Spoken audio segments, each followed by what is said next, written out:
like mother, like son. Opportunistic people. This is enough. Please, out. I will report you to women rights. Go ahead. Report. Iko nini? Classmates, every Saturday on KBC. My name is Flint Lockwood, and I've always wanted to invent something awesome. Hair on boulder!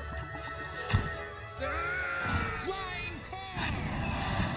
He wants to be smart, but that's lame. Can't you be more like my son, Cal? Sup? Sup?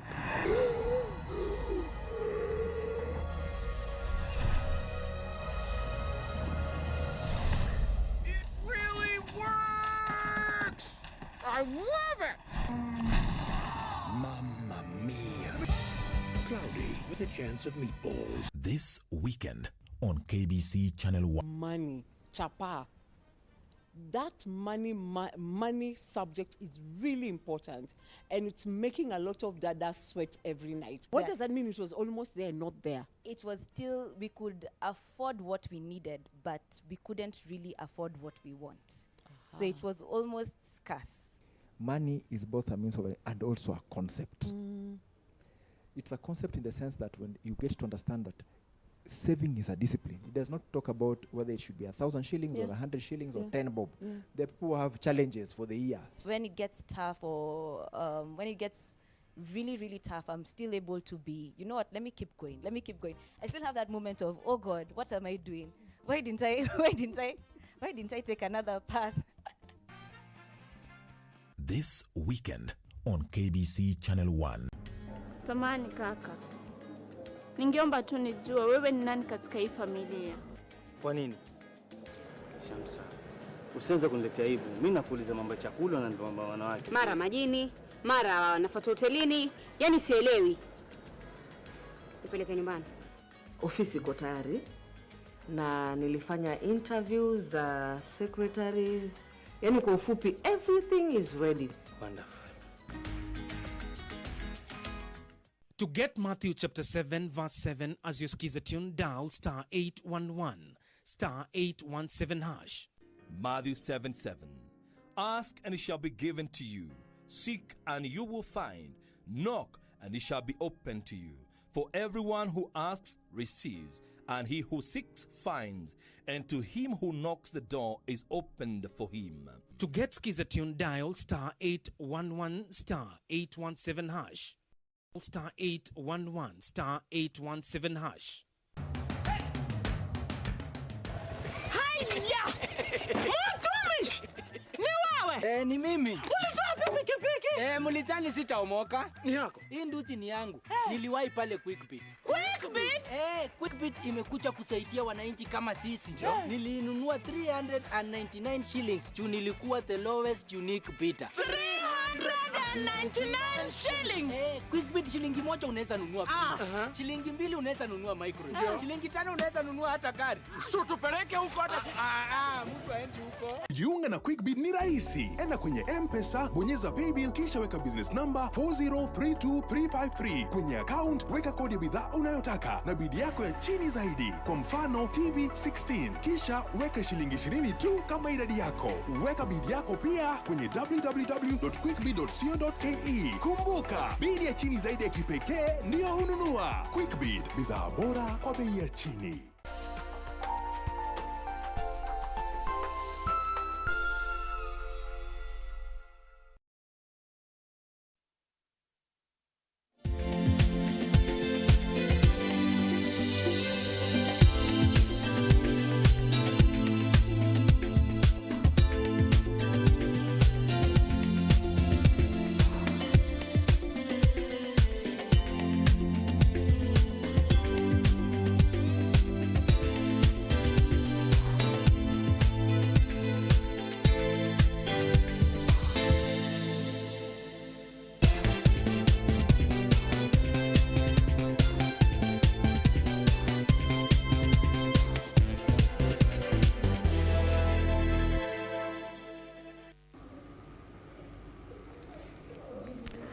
27 days into the third month, the year 2021, at the peak of the third wave of the COVID-19 pandemic, the country has tightened its grip on the war against this deadly virus.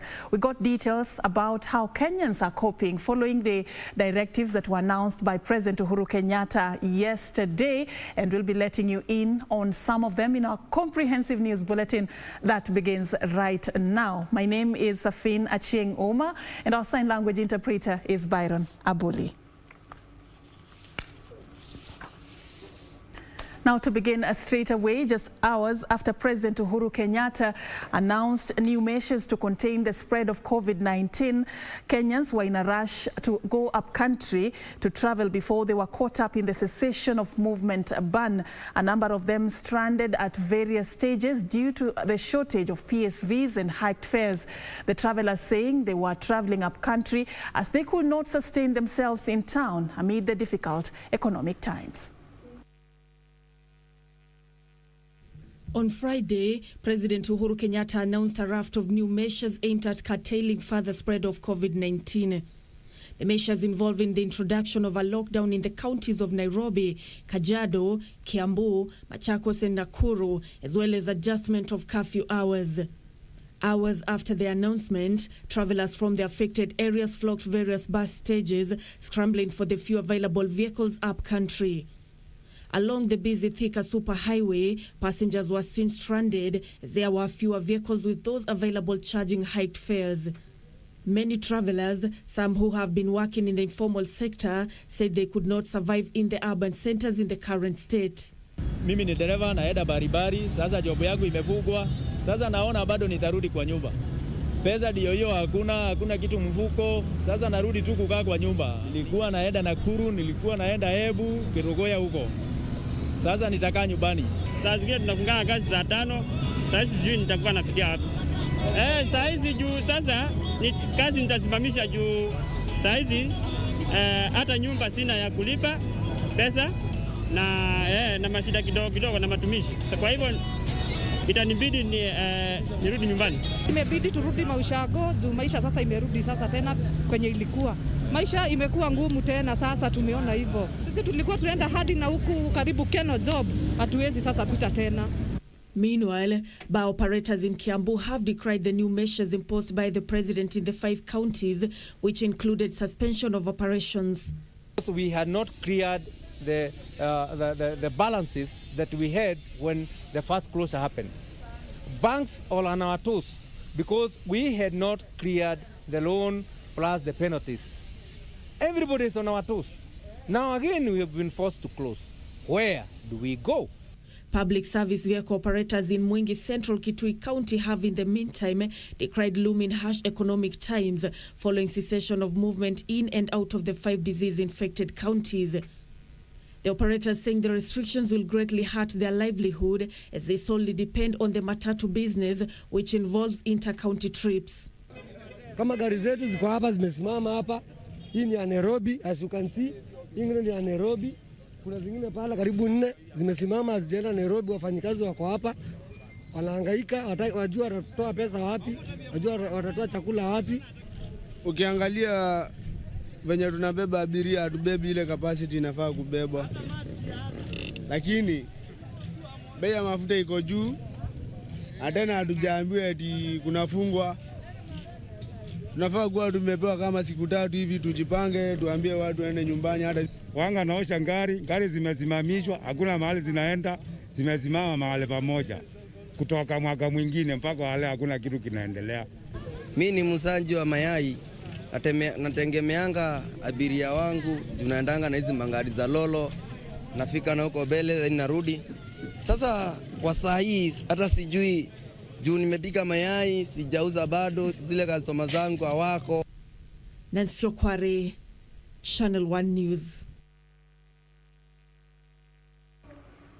And now to Mandera County. Mandera County Governor Ali Roba has called on all frontline workers to take advantage of the free COVID-19 vaccine being administered at the Mandera County Referral Hospital. While taking the COVID-19 jab, Governor Roba called on residents to take the vaccine as the third wave of the infection has proven to be more contagious. The governor demystified myths circulating among residents that the vaccine is unsafe. Only 68 healthcare workers, 102 security personnel, 12 teachers and 121 critical service workers have received the vaccine in the last 3 weeks since the vaccines were received in Mandera County. Taken the lead in leading a team of health workers as well as other essential personnel from the security and others in trying to make sure that we get vaccinated, and the public are made aware that even the governor has taken the vaccine. That should encourage our first line, vaccination priority team. This is extremely worrying, for us, because there is a lot of myth about this vaccine, and it is critical that leaders, both at the Ministry of Health as well as ourselves, the political leaders, take this vaccination themselves so that the public can have confidence and benefit from this vaccination exercise. Out of the 6,000 vaccine doses that were sent to Mandera, for the last almost 3 weeks, we've only managed to vaccinate 203 persons, only 203 before today.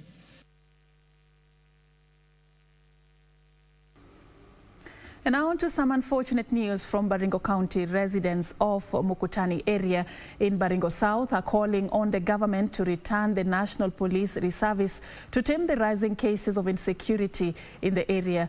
The call coming as one person was killed and 2 others injured in a fresh bandit attack in the area only 2 days after a peace meeting chaired by Rift Valley Regional Commissioner George Natembeya.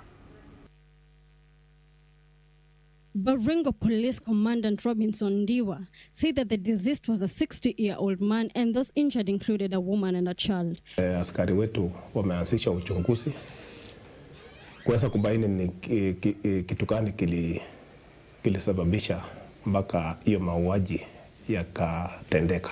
Joseph Torres, a resident, condemned the incident, accusing the government of turning a deaf ear to their cries, stating that many lives have been lost and that the 30-day ceasefire was ill-advised as it came at a time when cases of insecurity are on the rise. Watu wataumia mpaka lini? Hii kusimamisha operation was ill-advised. Tunataka kumwambia Natembeya, rudisha askari Tiati. Rudisha amani kupitia kwa askari. Watu wetu wanaumia. Reporting for Channel 1 News, I'm Mamboy Otiende. Meanwhile, more than 4,000 traders at Uhuru Market in Nairobi are counting losses after their market stalls were demolished at night during curfew hours. According to the traders, the demolition was executed after a private developer acquired ownership of the parcel of land, adding that they were not issued with a notice to vacate the market.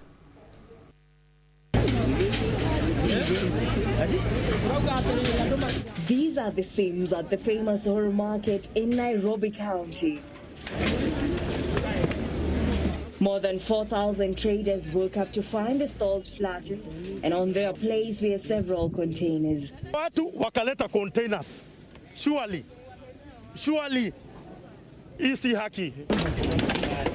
Property of unknown value was destroyed after bulldozers came down on the premises overnight during curfew hours. According to traders at the open-air market, they left their commodities at the market only to find them vandalized during the demolition exercise. Ya kwamba hawakupewa notice, wamekujaje usiku kupiga watu? Kama ni watu ukweli wana title na kuna curfew. Kama ukweli walikuwa na title genuine, mbona wakuji mchana? Wanapiga watu usiku. Watu waliweka hapa vitu usiku, wakaenda nyumbani, wamerudi asubuhi, wamepata vitu zimeenda, zingine zimeibiwa. So hii ni kuonesha kwamba kuna ukora ndani ya hii maneno. The traders adding they have been conducting business at the market for over 30 years alleging that a private developer recently acquired the market land. Mama wako hapa, watoto wanafanya mitihani, kuna wazazi wako hapa, kuna vijana, wataenda wapi na hii COVID vile iko? President ingilie maneno siku ya leo, ambao developer atafutiwe mahali pengine aende. COVID na ulisimamisha mambo kubomoa. Tunataka tujue ni kotoda gani walikuwa nayo, wametoa wapi hao maaskari, wameficha mpaka magari number plate, Mheshimiwa Rais. Na kuomba Rais, wewe tunajua unataka kuacha legacy, lakini tuache legacy bila watu wetu kudhulumiwa. Ingekuwa ni soko inatengezwa, hakuna mtu angepinga, lakini private developer achukue soko kama hii iko na watu. Meanwhile, residents at Tena Estate in Umoja Estate in Nairobi County are counting losses after several houses were razed down to ashes.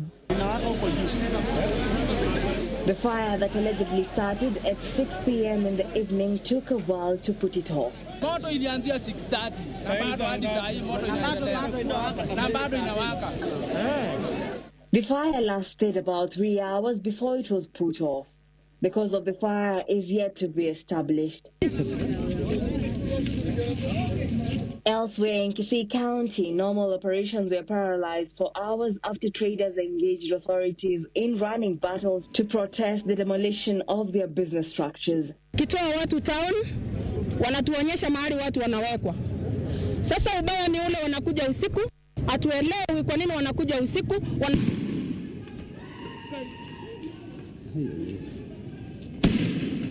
The demolition by the county government was reportedly executed on the pavements and walkways in the aim to decongest the town. Tulikaa na viongozi wengine tukaelewana, ile notes walitoa mpaka tumalize, mpaka ile tutafuta njia wananchi watafanya biashara, lakini walikuja usiku wa leo wakapomoa vitu ya vioski ya watu. We will not just wake up as today we woke up to a serious disruption of order in Kisii town without alternative solutions. I think the governor, with his cabinet, with his county government, they should have sat down and devised an alternative mechanism on how these people will live in this town. Reporting for Channel 1 News, I'm Jackie Wambiru. That is just part of what we have for you. Still more coming up after the break. Do stay with us.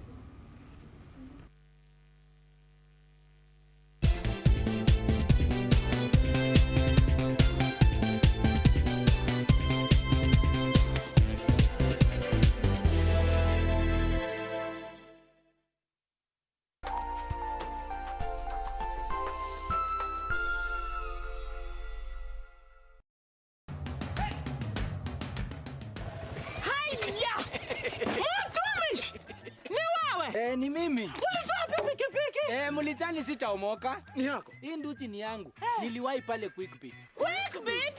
QuickBit imekuja kusaidia wananchi kama sisi. Nilinunua 399 shillings. Juu nilikuwa the lowest unique bidder. 399 shillings. QuickBit shilingi moja unaweza nunua free.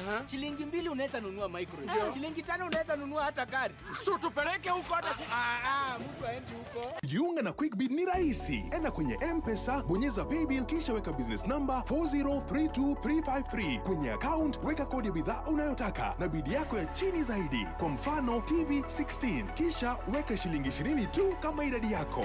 Weka bidi yako pia kwenye www.quickbit.co.ke. Kumbuka, bidi ya chini zaidi ya kipekee ndio ununua. QuickBit, bidhaa bora kwa bei ya chini. My name is Flint Lockwood, and I've always wanted to invent something awesome. Hair on Boulder! Flying car! He wants to be smart, but that's lame! Can't you be more like my son, Cal? Sup? Sup?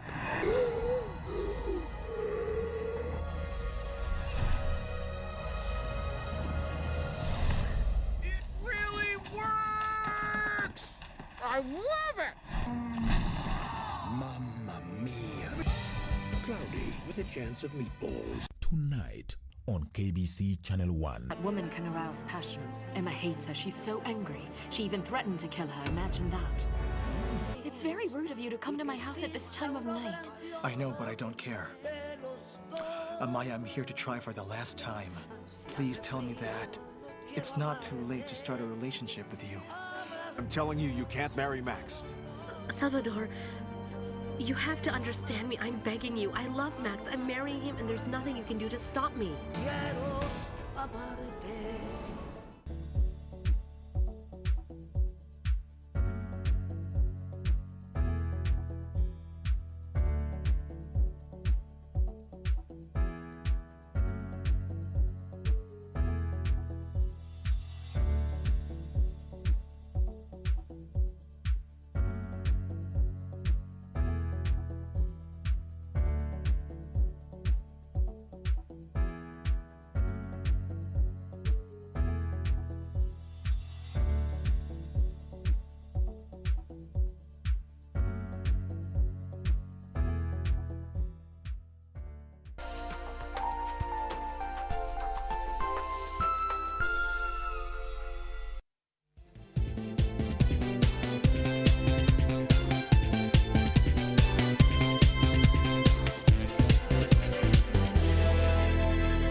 Welcome back, and thank you so much for staying with us. Now moving on to the coastal region, Kenyans in their numbers thronged the Moi International Airport to secure a flight to Nairobi County before the cessation of movement ban took effect from midnight last night, following the President's directive to lock down Nairobi, Kiambu, Machakos, Kajiado and Nakuru counties. Kenyans were in a rush to leave the holiday city of Mombasa to their destinations.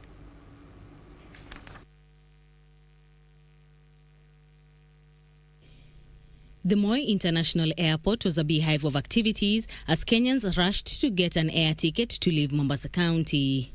Long queues were witnessed at the Kenya Airways booking office. Oblivious of what was happening and the stress their parents were in to secure a ticket to Nairobi, the children played and enjoyed their time at the airport. Dorothy, a mother of 4, had just started her long weekend vacation at a beach resort in Mombasa County, but after the President's directive to lock down the 5 counties, she was among those who were ready to cut short their vacation and head back home to Nairobi. I was in Mombasa by 11 yesterday. I was supposed to be in Mombasa for vacation. I was to leave Mombasa on Monday. So with the lockdown, Nairobi lockdown, I had to try and see if I can get a flight from Mombasa to Nairobi so that I reach in Nairobi before the curfew, before the lockdown, sorry. She had been at the airport for more than 4 hours trying to secure tickets for her family, but in vain, hence her decision to go back to the hotel. I'm here at the airport. What KQ is telling us, they're not giving us a definite answer. They've just told us to leave our names and number, and we wait. There's a flight coming and we just wait. We haven't booked. So honestly, I'm just fed up because I'm here with my kids. We're just going back to the hotel. Bashir Nuno had just concluded a week-long conference and was ready to extend his stay in the resort city, but again, it was cut short by the cessation directive. I was expecting to travel over the weekend, probably on Sunday, but now due to what happened, I changed my to travel today in the evening. He condemned the immediate hike in prices for the flight tickets that were now going for 20,000 shillings. We believe that there's something going on happening in the airport. Probably they are hoarding. There are brokers who are hoarding the tickets from 5,000 shillings to 20,000 shillings as at now. KQ. I've just enrolled my name for KQ at 9 p.m. I'm not certain whether I'm going to get that time to fly to Nairobi. However, there were those who commended the President's directive to have the lockdowns in those counties that the COVID-19 infection numbers were on the rise and advocated for Kenyans to stay safe and follow the health measures diligently. It was very, very important for such a decision to be made because of the cases being rising in the infested areas. So all over, we need to collectively take precautions and be wise because this is reality.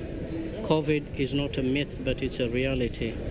And we can only join in and all pray together and at the same time just do the basics. Just sanitize, put on your mask, social distancing, and that's it. Meanwhile, the domestic flights will continue their operations until Monday midday. For Channel 1 Lunchtime News Weekend from Mombasa County, I am Ann Buru. It's called the unexpected last-minute rush. Still more on the COVID-19 restrictions. Religious leaders and congregants in the counties of Nairobi, Kajiado, Kiambu, Machakos and Nakuru will now be forced to revert back to online worship in a move that is expected to impact the upcoming Easter and Ramadan celebrations. The Interfaith Council for National Response to Coronavirus Pandemic, while clarifying the President's directive, said that there will be no in-person worship in the 5 counties that are now listed under the disease-infected area, adding that only 15 persons will be allowed to facilitate the online worship. It will not be business as usual for residents of Nairobi, Kajiado, Kiambu, Machakos and Nakuru counties who will now be forced to celebrate Easter and Ramadan indoors without the usual pomp and color at religious gatherings. In a raft of measures issued by the Interfaith Council for National Response to Coronavirus Pandemic following the directives given by President Uhuru Kenyatta in his 26th March address to the nation, in-person worship is prohibited in all the counties categorized under the disease-infected area, which include Nairobi, Kajiado, Kiambu, Machakos and Nakuru counties for the period of the restriction. Places of worship in these areas are therefore required to revert to online worship, which will be organized by not more than 15 people. The service should not exceed 1 hour and should be on the weekly day of worship.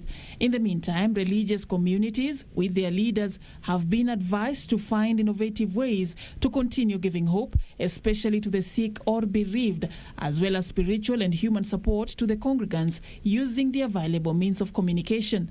The directives will also apply even for the holy celebrations of Easter, Ramadan and Hindu feasts that fall within the period of restrictions. In the regions where restrictions have not been imposed, they will continue with in-person worship, but with strict adherence to the COVID-19 protocols issued earlier, which include, among others, following all measures of hygiene, such as washing of hands or sanitization before and after the service, strict social distancing of 1.5 meters when seated or when moving, sanitization of microphones, and proper wearing of face masks throughout the service. All the elderly persons over 65 years and those with comorbidities have been encouraged to worship from home. Meanwhile, domestic and international tourists who are in different parts of Kenya and need to go back home via Nairobi have until midday on Monday, 29th March 2021 to do so. Under the new travel guidelines issued by the Ministry of Tourism and Wildlife, all domestic flights will cease from Monday 29th March 2021 at midday. Tourists who are on transit and need to visit offerings outside Nairobi have until Monday 29th of March 2021, after which they will be confined into Nairobi. International flights have not been affected, but those coming into the country must present a negative COVID-19 certificate acquired not more than 96 hours prior to arrival into the country. Reporting for Channel 1 News, I'm Serfine Achieng Dunia. Now moving on, police in Rongo sub-county are holding a middle-aged woman for allegedly stabbing and killing her stepson at Kuna village of Migori County. Joyce Achieng Omolo is said to have committed the crime following a bitter exchange with her stepson. The deceased, Alphonse Omondi, is a Form 3 student at Kameji Secondary School. A land dispute in Kuna village, Rongo sub-county, has ended with the death of a Form 3 student after his stepmother, Joyce Achieng, stabbed him several times with a kitchen knife. The domestic row began after the suspect had accused her co-wife of inappropriately encroaching on her land before the deceased came in to intervene, where he met his death. Elsewhere, a bizarre incident in Mwirutu village in Laikipia Central has left residents in shock following the discovery of the body of 66-year-old Henry Maina in a shallow grave near his home. According to Area Chief Patrick Mahinda, the suspect, a 40-year-old man who is also the son of the deceased, did not report the disappearance of his father, which caused concern among the neighbors. Kitu saa 3 nilipigiwa simu na madam moja akiniambia kwamba kuna mzee ambaye alikuwa amepotea kwa muda wa wiki 2. Ilijulikana kuna dada moja wao wa huyo kijana alikuja kwa boma akanotice ya kwamba kuna shimo ambayo huwa wanatupa takataka na lilikuwa limerudishwa mchanga. So ndipo aliambia maafisa pale na wakakuja hapo nyumbani na kufukua, ndipo walipata mwili. The body was exhumed and moved to Nanyuki Teaching and Referral Hospital mortuary as the suspect, who is currently being held at Nanyuki Police Station, awaits trial. Kwa na misimba bili hapa na tujamuona mpaka tukaulizana mzee anaweza kuwa wapi, lakini sababu ni mzee wa marodi, tukaona watu wa marodi ni watu wa masafa.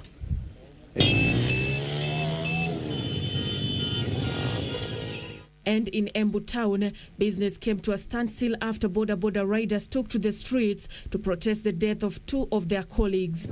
Kuna ripoti imetufikia Kameo, kuna mtu mmoja wetu aliuliwa asubuhi, na kukaa kama 2 hours tukasikia mwingine ameonekana hapo next. Security zimekuwa juu sana hapa Embu town, na ile kitu nitauliza wa county commandant, our area OCS, area OCPD, they have to do something kwa sababu kwa sekta ya pikipiki imekuwa sasa threat. Na emotions ran high when the wife to one of the boda riders broke into tears on seeing the lifeless body of her husband. The riders then stormed into the Embu police station to demand answers.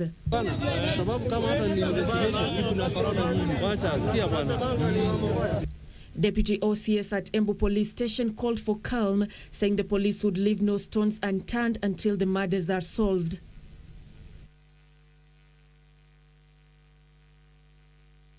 Still focusing on efforts to secure our nation, cases of extrajudicial killings have tremendously decreased in the coastal region since inception of the Collective Resilience Against Extremism project. Director of Public Prosecution Nurdin Haji says the number of killings attributed to the police as well as unsolved murders has decreased by about 26% in the past 1 year alone. Speaking in Mombasa, Haji at the same time said that witness protection program was in place and urged witnesses that may feel threatened to bring their concerns to the attention of the Witness Protection Agency for redress. He said his office and the Directorate of Criminal Investigations were still investigating the recent murder cases, among them Jennifer Wambua, who is believed to have been a witness in a corruption case. Don't hesitate. We are going to give you...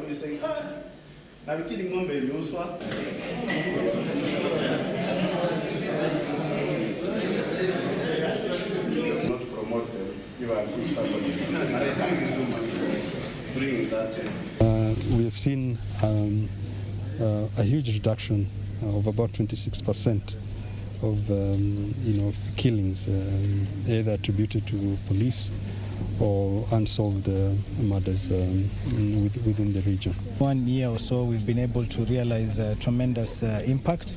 For example, we've been able to reduce the number of killings by 26%. We've also been able to encourage criminal and VE suspects to surrender, to be processed by the system. So far, we've had around 17 individuals who've surrendered themselves to the security authorities to have their issues addressed.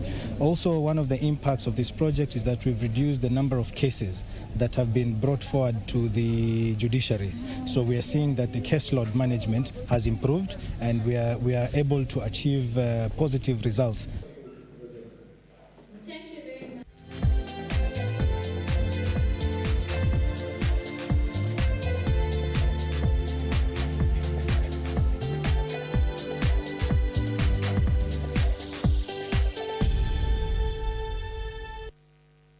Now it's time for sports. The national boxing team hit squad bagged 13 medals, 1 gold, 5 silver and 7 bronze as the curtains came down on the Africa Zone 3 Boxing Championship in the Democratic Republic of Congo. Hit squad used the championship to prepare for Tokyo Olympic Games and also to gauge the potential of emerging boxers. Eli Ajoy, who was a late inclusion in the Kenyan team to the Olympic Games, bagged gold in the super heavyweight category. Kenya scooped 5 silver medals courtesy of Captain Nico Koth, David Karanja, Boniface Mugunde, Joshua Wasike and Christine Ongare.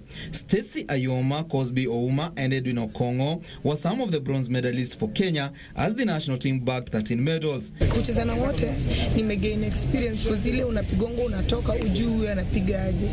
So nimefeel power zao na experience ya kila inch yenye nimekutana nayo. The Kenyan coaches, led by Musa Benjamin, used the championship to test the preparedness of Nico Koth, Eli Ajowi, Elizabeth Akinyi and Christine Ongare ahead of the Olympic Games in Tokyo, Japan, as well as to look at the potential of emerging boxers. Tunaweza kumaliza mashindano haya vizuri kwa hali nzuri ya afya, hata ingawa tuko na majeraha wachezaji wamepata majeraha kidogo, lakini hiyo ni hali ya mchezo. The squad had initially hoped to attain more slots in the Olympics at the World Repurchase Qualifiers in France, but the event was called off after the Tokyo Olympics organizers admitted they were pressed for time to accommodate any further qualifiers.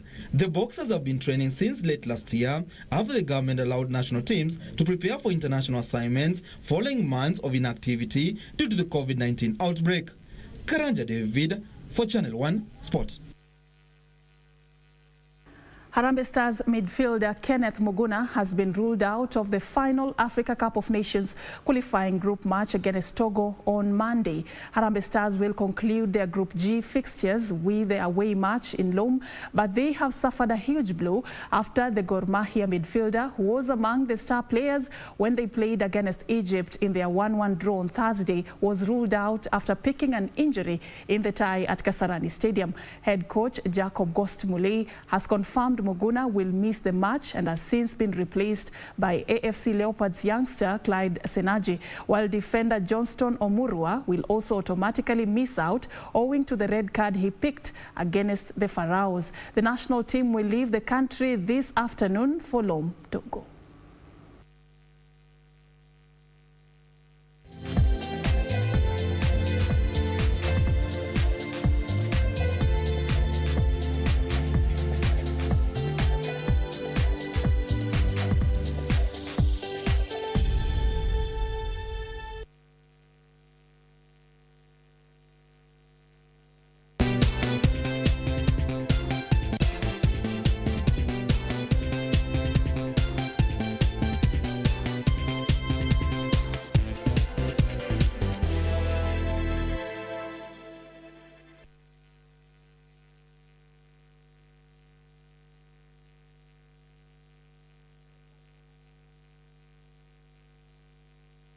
The government has extended the transition period for individuals who have been locked in or out of the 5 zoned areas of Nakuru, Nairobi, Machakos, Kiambu and Kajiado until Sunday, 28th of March 2021. Government spokesperson Colonel retired Cyrus Oguna says the move is to ensure that individuals who are disadvantaged have time to travel to their homes. At the same time, says those who had bought SGR or airplane tickets will be allowed to come between Saturday and next Monday, the 29th of March by midday. This comes just a day after President Uhuru Kenyatta issued containment measures to curb the spread of coronavirus. So that's the latest we have for you from KBC Channel 1 Lunchtime News. Thank you so much for creating time for us. My name is Serfine Achieng Dunia, and our sign language interpreter has been Byron Abuli. Enjoy your afternoon.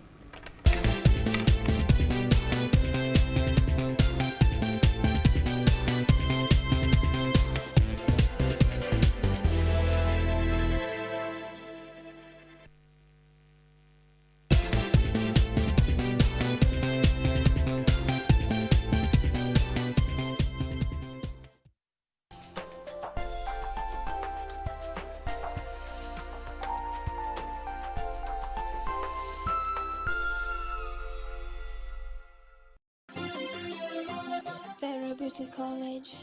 Vera Beauty and Fashion College, with branches in Nairobi, Eldoret, Thika and Meru. Did you know that we are a TVET approved institution? We offer courses in fashion design, interior design in soft furnishing, event decoration, flower arrangement, event planning, hairdressing, barbering and dreadlocks, beauty therapy, makeup, nail technology, spa massages, teaching skills, TOT, solo business management, and many more. Register now and visit our website on www.verabeautycollege.com. You can also call on 0725 923 550 Nairobi branch, 0728 087 689 Eldoret branch, 0722 227428 Thika branch, 0725 000 706 Meru branch. Vera Beauty and Fashion College, a TVET approved institution.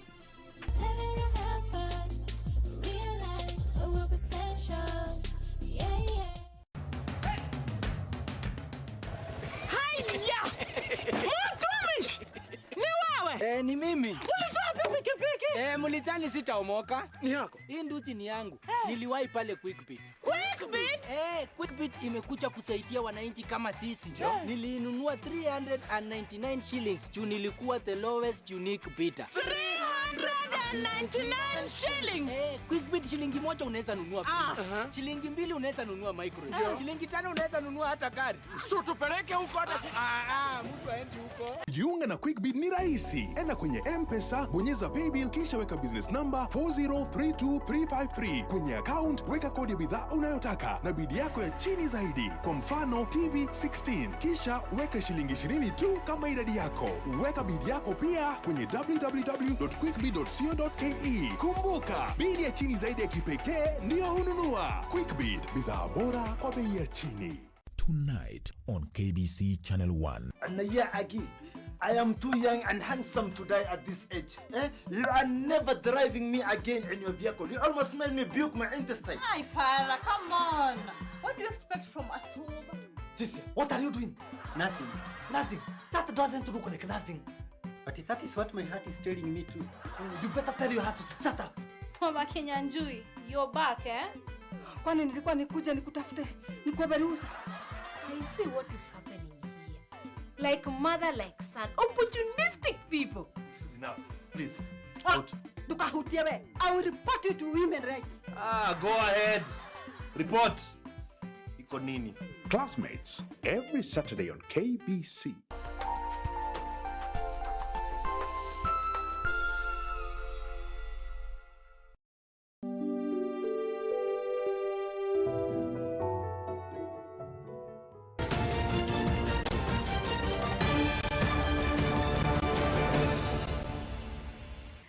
Shukran za dhati mtazamaji kwa kujumuika nami kwenye makala ya leo ya Dunia wiki hii. Kama ilivyo ada mtazamaji, kwenye kipindi hiki tunaangazia taarifa kutoka ulingo wa kimataifa.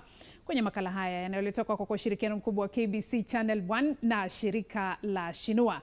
Na kama ilivyo ada mtazamaji, ni mengi tuliokuandalia siku ya leo, ikiwemo taarifa kuhusiana na aliyekuwa rais wa Tanzania John Pombe Magufuli ambaye alizikwa nyumbani kwake huko Chato baada ya kuandaliwa hafla kadhaa za mazishi ya kiserikali ambapo marais kadhaa walihudhuria na kumiminia sifa sihaba. Kando na hayo, huku ulimwengu ukiadhimisha mwaka mmoja tangu kanuni za kusitishwa kwa shughuli ili kuzuia kusambaa kwa COVID-19, chanjo inaonekana kuwa suluhu pekee za kukabiliana na athari za virusi hivyo. Kando na hayo, nchi mbalimbali duniani za kumbwa na chamko la tatu la janga la COVID-19, huku visa vya maambukizi na vifo vikiendelea kuongezeka. Maeneo mbalimbali nchini Marekani yaandaa mikutano kupinga chuki dhidi ya watu wenye asili ya bara Asia. Hizo ni baadhi ya taarifa ambazo tumekuandalia kwenye makala ya leo mtazamaji. Takriban dakika 30 keti papo hapo ni kudondolee taarifa kutoka ulimwenguni.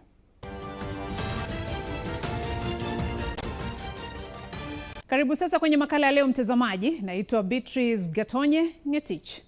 Tunaanzia nchini Tanzania ambapo aliyekuwa rais wa Tanzania hayati John Pombe Magufuli hatimaye alizikwa nyumbani kwake katika wilaya ya Chato kwenye eneo la Geita siku ya Ijumaa baada ya kuandaliwa hafla kadhaa ili kuwawezesha raia wa nchi hiyo na wageni wakiwemo viongozi mbalimbali barani Afrika kutoa heshima zao za mwisho. Raia wa Tanzania walipata fursa ya kutazama mwili wa hayati Magufuli katika sehemu mbalimbali za nchi hiyo, ukiwa kwenye jeneza lililofunikwa kwa bendera ya nchi hiyo. Mwishoni mwa juma lililopita, mwili huo ulikuwa jijini Dar es Salaam kabla ya kusafirishwa hadi Dodoma siku ya Jumatatu na baadaye kisiwani Zanzibar siku ya Jumanne. Na mnamo siku ya Alhamisi ulilazwa huko Mwanza kabla ya kusafirishwa hadi Chato kwa hafla ya kibinafsi ya mazishi iliyohusisha familia yake na jamaa wa karibu siku ya Ijumaa. Mnamo siku ya Jumatatu, marais 17 wakiongozwa na Rais Uhuru Kenyatta wa Kenya na Amazon Mnangagwa wa Zimbabwe, miongoni mwa wengine, walihudhuria hafla ya mazishi ya kiserikali kwenye uwanja wa Jamhuri jijini Dodoma. Kwenye hotuba zao, viongozi wa Kiafrika walimtaja Magufuli kuwa mzalendo aliyewatetea watu maskini, huku akisema watamuunga mkono Rais Hassan. Tutaendelea kufanya kazi pamoja, tutaendelea kushirikiana. Maafisa mbalimbali nchini Tanzania pia walihudhuria, wakiongozwa na Rais mpya Samia Suluhu Hassan, Waziri Mkuu Kassim Majaliwa, mjane wa rais mwanzilishi wa nchi hiyo Maria Nyerere, wakuu wa vikosi vya ulinzi na usalama na maafisa wakuu serikalini, wakiwemo mawaziri, manaibu wao na makatibu wa wizara. Magufuli aliyekuwa na umri wa miaka 61 aliaga dunia tarehe 17 mwezi huu kutokana na matatizo ya moyo alipokuwa akitibiwa katika hospitali ya Emilio Mzena jijini Dar es Salaam. Magufuli alizaliwa huko Chato katika eneo la Geita tarehe 29 mwezi Oktoba mwaka 1959. Alichaguliwa kuwa rais wa Tanzania mara ya kwanza mwezi Oktoba mwaka 2015 na kuchaguliwa tena mwezi Oktoba mwaka uliopita. Nikiripotia Dunia Wiki Hii, jina langu ni Caroline Mramba. Katibu Mkuu wa Umoja wa Mataifa Antonio Guterres alikariri haja ya kushughulikia makosa ya kihistoria katika kukabiliana na ubaguzi wa rangi. Guterres aliyesema hayo kwenye hafla ya Baraza Kuu la Umoja wa Mataifa iliyoandaliwa kwa maadhimisho ya siku ya kimataifa kuhusu kuangamiza ubaguzi wa rangi. Is deeply entrenched in centuries of colonialism and enslavement. We see it in the pervasive discrimination and exclusion suffered by people of African descent. Alisema kuwa ubaguzi wa rangi ulioko sasa umetokana na ukoloni na utumwa uliodumu kwa karne nyingi. Alisema kuwa Waafrika ndio waathirika zaidi kutokana na ubaguzi na kutengwa. Alisema kuwa ubaguzi wa rangi hujitokeza kwa aina nyingi, ukiwemo ule dhidi ya watu asilia na makabila ya wachache, ule dhidi ya Wayahudi, chuki dhidi ya Waislamu, dhulma dhidi ya jamii za Wakristo wachache na aina nyingine za chuki dhidi ya makundi fulani ya watu.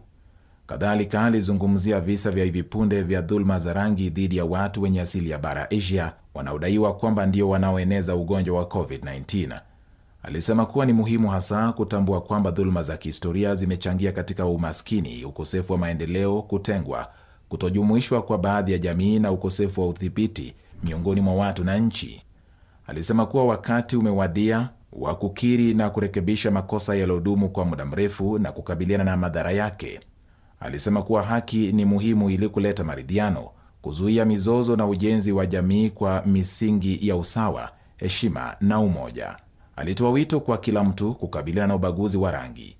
Ubaguzi wa rangi hujidhihirisha kwa aina nyingi na unafaa kukabiliwa kila siku katika viwango vyote, kwa mujibu wa Guterres. Kwingineko, mikutano kadhaa iliandaliwa jijini New York kuwaomboleza wale waliouawa kwenye mashambulizi ya risasi huko Atlanta na kupinga chuki na dhulma dhidi ya raia wenye asili ya bara Asia. Na maandamano ya mikesha ya kuasha mishumaa iliandaliwa kote nchini Marekani, ukiwemo mmoja katika bonde la San Gabriel kusini ya California, ambako kuna idadi kubwa ya Wamarekani wenye asili ya bara Asia kupinga dhulma na ubaguzi dhidi ya raia wenye asili ya bara Asia. Nikiripotia Dunia Wiki Hii, jina langu ni Bati George. Hakuna mshindi bayana kufuatia uchaguzi wa 4 katika muda wa miaka miwili nchini Israel, huku hatma ya kisiasa ya Waziri Mkuu Benjamin Netanyahu ikiwa haijulikani. Tazama. Chama cha Netanyahu cha Likud kilishinda viti 31 hadi 32 kwa mujibu wa taarifa za vituo vya runinga vya Kan, Channel 13 na N12, Wakati huo huo, chama hicho cha Likud pamoja na vyama vitatu vilivyokuwa vimeahidi kubuni muungano unaoongozwa na kiongozi huyo vilishinda viti 53 hadi 54 kwenye bunge la nchi hiyo lenye viti 120. Wapinzani wa Netanyahu walishinda viti 59 kwa pamoja. Chama cha Yamina ambacho kilikuwa mshirika wa zamani wa kile cha Likud kilishinda viti 7 hadi 8. Netanyahu anahitaji takriban viti 61 katika bunge hilo lenye viti 120 ili kubuni muungano tawala.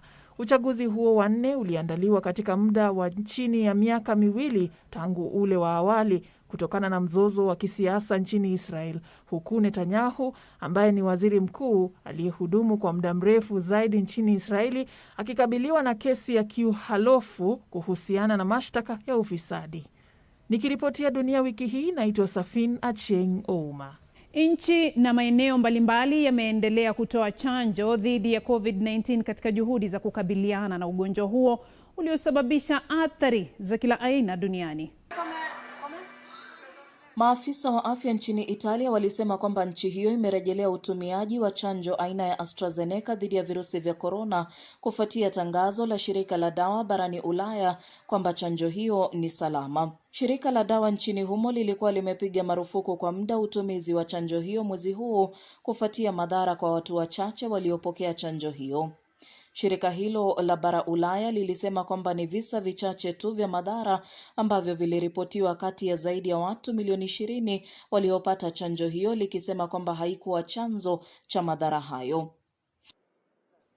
Na chanjo dhidi ya COVID-19 iliyotolewa na serikali ya Uchina iliwasilishwa nchini Kyrgyzstan. Na Jamhuri ya Dominican ilipokea shehena 2 za chanjo aina ya Sinopharm iliyotolewa na serikali ya Uchina na ile ya Sinovac kutoka Uchina ambayo ilinunuliwa na jamhuri hiyo, huku nchi hiyo ikianzisha mpango wake wa utoaji chanjo. Na serikali ya Namibia ilianzisha mpango wake wa utoaji chanjo baada ya chanjo aina ya Sinopharm iliyotolewa na serikali ya Uchina kuwasilishwa nchini humo. Na shehena ya pili ya chanjo aina ya Sinovac iliyotolewa na Uchina iliwasilishwa nchini Ufilipino, huko visa vya maambukizi katika nchi hiyo ya kusini mashariki mwa bara Asia vikiongezeka. Nchi hiyo imeidhinisha chanjo ya Sinovac pamoja na zile za Pfizer, AstraZeneca na Sputnik V kutoka Urusi kwa matumizi ya dharura. Na Ukraine ilianzisha rasmi awamu ya pili ya utoaji chanjo ambapo madaktari wa kifamilia, watu walio na umri wa zaidi ya miaka 80 na wahudumu wa kijamii wanalengwa. Na shehena ya chanjo aina ya Sinovac iliwasilishwa nchini Benin katika juhudi za kukabiliana na janga hilo. Na Uchina ilikabidhi shehena ya pili ya mchango wa chanjo kwa Misri ambapo shehena ya kwanza ilikuwa imewasili mwezi uliopita.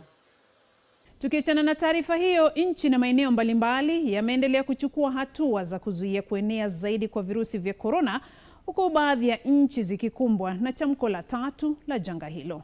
Mkurugenzi wa shirika la afya duniani WHO barani Ulaya, Hans Kluge, alionya nchi za eneo hilo dhidi ya kulegeza vikwazo vya kuzuia kusambaa kwa COVID-19 mapema sana. Onyo hilo lilijiri huku viwango vya maambukizi na vifo kutokana na ugonjwa huo vikiongezeka humo. Na Ujerumani iliongeza muda wa kusitisha kwa shughuli hadi tarehe 18 mwezi ujao, huku kanuni zikikazwa zaidi wakati wa sherehe za Pasaka, kwa mjibu wa Chancellor Angela Merkel. Merkel alikariri kwamba nchi hiyo inakabiliwa na hali hatari kwani visa vya maambukizi vinaongezeka. Aina mpya ya virusi vya korona vinavyoambukizwa haraka vinaenea nchini humo pamoja na ongezeko la idadi ya wagonjwa kwenye vitengo vya wagonjwa mahututi. Alitangaza marufuku dhidi ya mkusanyiko kwenye maeneo ya umma wakati wa Pasaka, huku mikahawa ikifungwa wakati wa sikukuu ya siku 5 ya Pasaka. Baada ya Pasaka, shughuli kubwa ya upimaji wa COVID-19 itatekelezwa wakati kampuni, shule na vituo vya kuwatunzia watoto. Na waziri mkuu wa Ufaransa John Castex alitangaza hatua zaidi za kuzuia kusambaa kwa ugonjwa huo kwenye maeneo 16 yaliyoathirika zaidi nchini humo, likiwemo jiji kuu la Paris. Takriban raia milioni 18 wa nchi hiyo kwenye maeneo hayo watatakiwa kusalia nyumbani, isipokuwa wale wanaoenda kazini, iwapo tu hawawezi kufanya kazi nyumbani, kutafuta huduma za matibabu, kununua bidhaa na mazoezi ya kimwili kwa umbali wa hadi kilomita 10 kutoka nyumbani. Maduka yasiyo muhimu yatasalia kufungwa huku usafiri baina ya maeneo ukipigwa marufuku. Na nchini Poland ni maduka machache tu yakiwemo yale makuu na ya dawa yataruhusiwa kutekeleza shughuli hiyo. Kumbi za filamu na makavazi pia yamefungwa huku shule zikitoa mafunzo kwa njia ya mtandao. Na nchini Thailand, muda wa karantini wa watu wanaoingia nchini humo ulipunguzwa kutoka majuma 2 hadi siku 10. Hii ikiwa ni katika juhudi za kufufua sekta ya utalii na uchumi zilizoathirika vibaya. Hata hivyo, wasafiri kutoka nchi zilizoathirika kutokana na aina mpya ya virusi vya korona hawataruhusiwa kuingia nchini humo. Nchi hiyo pia iliongeza muda wa utekelezaji sheria ya dharura kote nchini hadi mwezi Mei ili kudhibiti kusambaa kwa virusi hivyo. Nikiripotia Dunia Wiki Hii, jina langu ni Miriam Mwangi. Tuelekee nchini Australia ambapo maelfu ya wakaazi walihamishwa kufuatia mafuriko mabaya kwenye pwani ya mashariki ya nchi hiyo, huku mvua kubwa inayonyesha kwenye sehemu kubwa ya jimbo la New South Wales ikitarajiwa kuendelea. Zaidi ya watu 15,000 wamehamishwa kutoka kwa makazi yao kaskazini ya jimbo hilo, na katika jiji kuu la jimbo hilo Sydney, zaidi ya watu 3,000 walilazimika kuondoka kwenye makazi yao karibu na mito Nepean na Hawkesbury. Kote katika jimbo hilo, maeneo 38 yalitajwa kuwa maeneo ya janga la kimaumbile, huku waziri mkuu wa jimbo hilo Gladys Berejiklian akionya kwamba watu zaidi watahamishwa kwani mvua kubwa inaendelea kunyesha. Baadhi ya maeneo ya pwani ya kaskazini ya jimbo hilo yamepokea zaidi ya mita 1 ya mvua, huku eneo la kaskazini ya jiji la Sydney likipokea milimita 249 katika muda wa siku moja pekee. Tahadhari kuhusu hali mbaya ya anga ilitolewa kwenye maeneo ya pwani ya kusini na magharibi, mbali ya pwani ya kati na kaskazini. Mkuu wa taasisi ya kitaifa ya kukabiliana na mafuriko, Justin Robinson, alitaja hali hiyo kuwa mbaya zaidi kuwahi kushuhudiwa katika muda wa miaka 20. Serikali iliwasilisha usaidizi wa kifedha uliowasilishwa kwa wale walioathirika kutokana na janga hilo. Sheila Kayaro-Yogo nikiripotia jarida la Dunia Wiki Hii. Na Rais Michel Aoun wa Lebanon na Waziri Mkuu mteule Saad Hariri walishindwa kuafikiana kuhusu uteuzi wa baraza la mawaziri, hali iliyoibua wasiwasi kuhusu ukosefu wa uthabiti na kusambaratika kwa hali ya kiuchumi na kifedha nchini humo, kwa mujibu wa vyombo vya habari. Baada ya mkutano baina ya Aoun na Hariri, thamani ya pauni ya nchi hiyo ilipungua hadi 14,000 dhidi ya dola ya Kimarekani ikilinganishwa na 11,500 awali. Hariri alisema kuwa Aoun alisisitiza kwamba ana mamlaka ya kura ya turufu katika baraza jipya la mawaziri iliyokataliwa mara kadhaa na waziri mkuu mteule. Aliongeza kusema kuwa alipinga pendekezo la Aoun kuhusu baraza la mawaziri kwa msingi kuwa ni kinyume cha katiba kwa rais kubuni serikali. Mkutano huo wa juma hili ulikuwa wa 18 baina ya Aoun na Hariri kuhusu uteuzi wa baraza la mawaziri, hatua ambayo imekwama tangu mwezi Oktoba mwaka uliopita kutokana na sintofahamu juu ya idadi ya mawaziri, ugawaji wa nyadhifa za wizara na mamlaka ya kura ya turufu. Hariri amekuwa akikariri kwamba atateua tu baraza la mawaziri lenye wataalamu 18 kuambatana na mpango wa Ufaransa, na kuna upande wowote utakuwa na mamlaka ya kura ya turufu. Lebanon inaathirika kutokana na mizozo ya kisiasa, kiuchumi na kifedha ambayo imesababisha umaskini, ukosefu wa ajira, kudorora kwa sarafu ya nchi hiyo, kushindwa kulipa madeni na kupungua kwa hifadhi za fedha za kigeni tangu mwezi Oktoba mwaka 2019. Nikiripotia Dunia Wiki Hii, jina langu ni Bati George.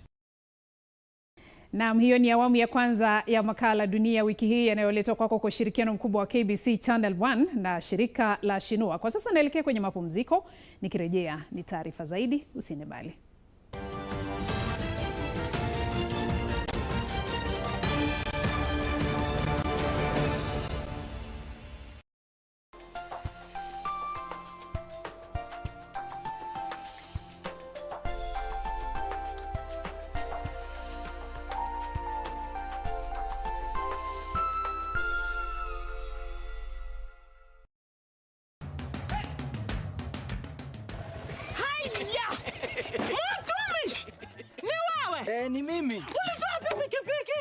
Demolitioni sitaomoka. Ni yako. Hii nduchi ni yangu. Niliwahi pale Quickbit. Quickbit? Quickbit imekuja kusaidia wananchi kama sisi. Nilinunua 399 shillings juu nilikuwa the lowest unique bidder. 399 shillings? Quickbit shilingi moja unaweza nunua free. Shilingi mbili unaweza nunua micro. Shilingi 5 unaweza nunua hata gari. So tupeleke huko hata mtu aendi huko. Jiunga na Quickbit ni rahisi. Enda kwenye M-Pesa, bonyeza paybill kisha weka business number 4032353. Kwenye account weka kodi ya bidhaa unayotaka na bidi yako ya chini zaidi. Kwa mfano TV 16. Kisha weka shilingi 20 tu kama idadi yako. Weka bidi yako pia kwenye www.quickbit.co.ke. Kumbuka, bidi ya chini zaidi ya kipekee ndio hununua. Quickbit, bidhaa bora kwa bei ya chini. My name is Flint Lockwood, and I've always wanted to invent something awesome. Heron boulder! Flying car! He wants to be smart, but that's lame! Can't you be more like my son, Cal? Sup? Sup?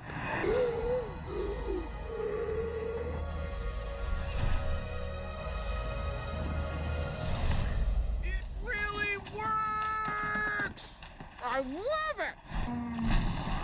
Mamma mia. Cloudy with a chance of meatballs.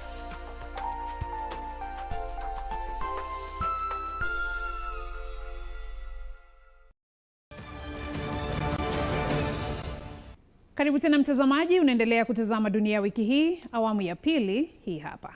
Naam, Wizara ya Mashauri ya Nchi za Kigeni ya Misri ilishtumu Ethiopia kwa kuendeleza mipango ya kujaza bwawa lake kubwa lililo kwenye mto Nile ambao maji yake hutumiwa pia na nchi za Misri na Sudan. Misri ilipinga azma ya Ethiopia ya kutaka kutekeleza awamu ya pili ya kujaza maji kwenye bwawa hilo baadaye mwaka huu kutokana na tishio kwa maslahi ya raia wa Misri na Sudan na athari za maamuzi hayo ya Ethiopia kwa usalama na uthabiti wa kanda hiyo.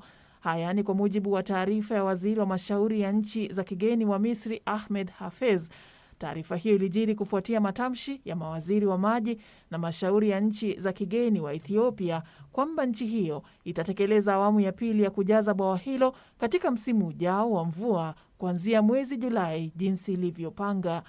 Ethiopia iliyo kwenye nyanda za juu za mto Nile ilitekeleza awamu ya kwanza ya kujaza bwawa hilo mwezi Julai mwaka uliopita licha ya wasiwasi ulioibuliwa na Misri na Sudan zilizo kwenye nyanda za chini za mto huo ambazo zimekuwa zikikariri kuafikiwa na mkataba baina ya nchi hizo tatu kuhusu kanuni za kujaza maji na kutekelezwa shughuli kwenye bwawa hilo linalozua utata. Naam, nchi 5 wanachama wa eneo la kusini la Muungano wa Ulaya zinazoathirika kutokana na uhamiaji wa idadi kubwa ya watu katika miaka ya hivi majuzi ziliwahimiza washirika wa muungano huo kudhihirisha umoja zaidi katika kushughulikia changamoto hiyo wakati wa mkutano wa mawaziri uliofanyika jijini Athens, Ugiriki.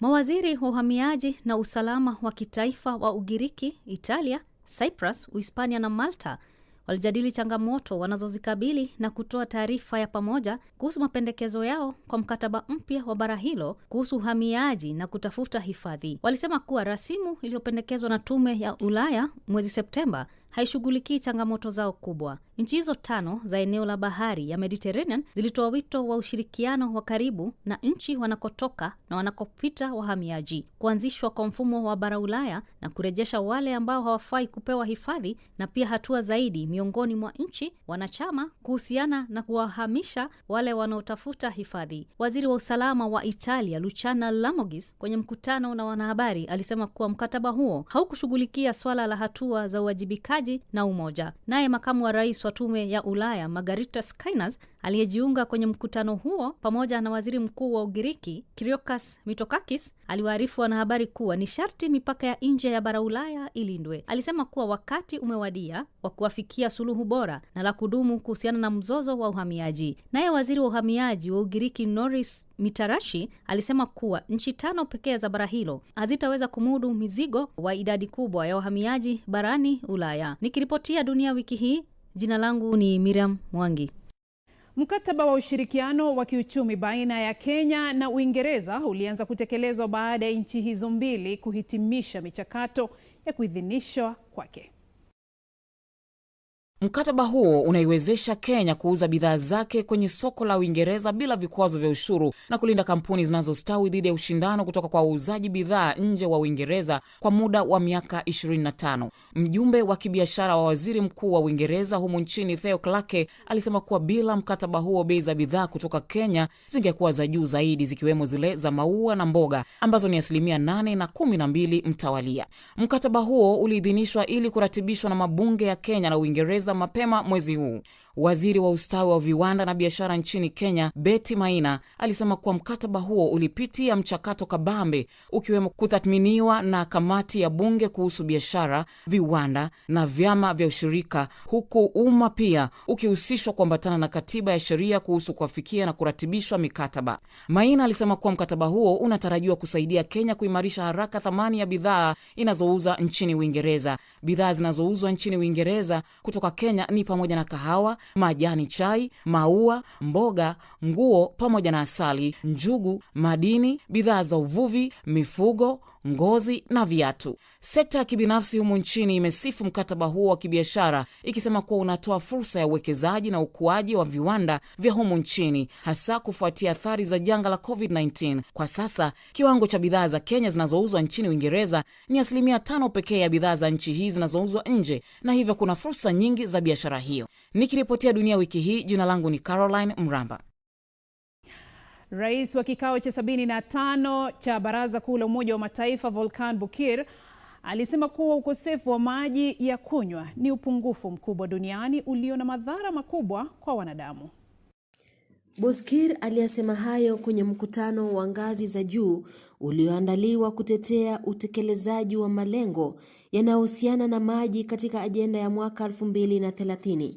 Alisema kuwa maji ni muhimu kwa maendeleo endelevu, lakini ulimwengu umesalia nyuma katika kutimizia malengo ya ajenda ya mwaka 2030.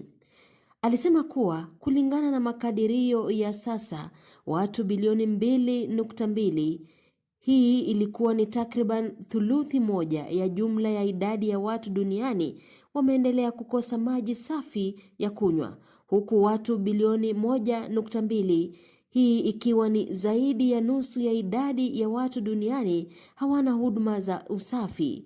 Watu bilioni 2 hawana vyoo vyao, huku wengine bilioni 3 wakikosa vifaa vya kimsingi vya kunawa mikono, hata wakati huu wa janga la virusi vya korona duniani. Bokir alitoa wito wa hatua madhubuti za kukabiliana na hali hiyo. Alitoa wito kwa jamii ya kimataifa kutoa usaidizi zaidi wa kifedha na kuimarisha uwezo wa shughuli za kuhakikisha upatikanaji wa maji na huduma za usafi, hasa kupitia usaidizi katika kujiimarisha kutokana na athari za COVID-19.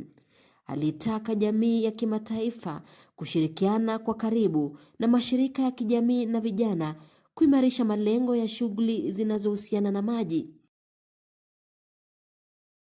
Hatimaye shirika la kuwapa mafunzo ajuza wanaofanya kazi ya afya ya kijamii kwa niaba ya idara ya afya ili kutoa usaidizi wa afya ya kiakili kwa watu wanaoathiriwa na matatizo ya kiakili yakiwemo wasiwasi na msongo wa mawazo linatekeleza shughuli zake nchini Zimbabwe.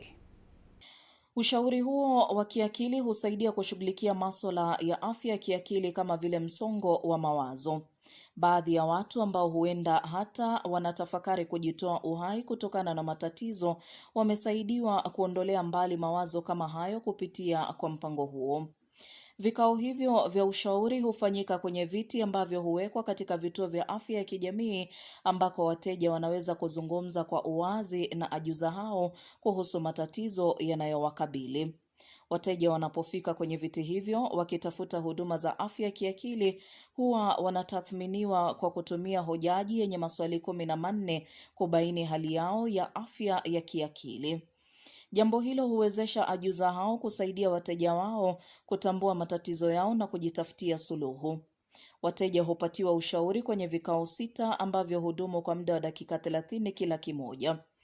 Tangu kuanzishwa mwaka 2006, mpango huo umewapa mafunzo zaidi ya wanajamii 400 ili nao wasaidie wanaokabiliwa na matatizo ya wasiwasi na msongo wa mawazo. Mpango huo umeenezwa hadi kwenye mataifa mengine ili kusaidia na changamoto za afya ya kiakili. Vijana pia wanapatiwa mafunzo hayo ili kusaidia vijana wenzao katika vyuo. Nikiripotia Dunia Wiki Hii, jina langu ni Marion Busira. Na kufikia hapo mtazamaji, tunatamatisha makala ya leo ya Dunia Wiki Hii. Natumai umeweza kumakinika na taarifa ambazo tumekuandalia siku ya leo kwa ushirikiano mkubwa wa KBC Channel 1 na shirika la Shinua. Tufanye vivi hivi tena wiki ijayo majaliwa. Naitwa Beatrice Getonyengetichi. Mchana mwema.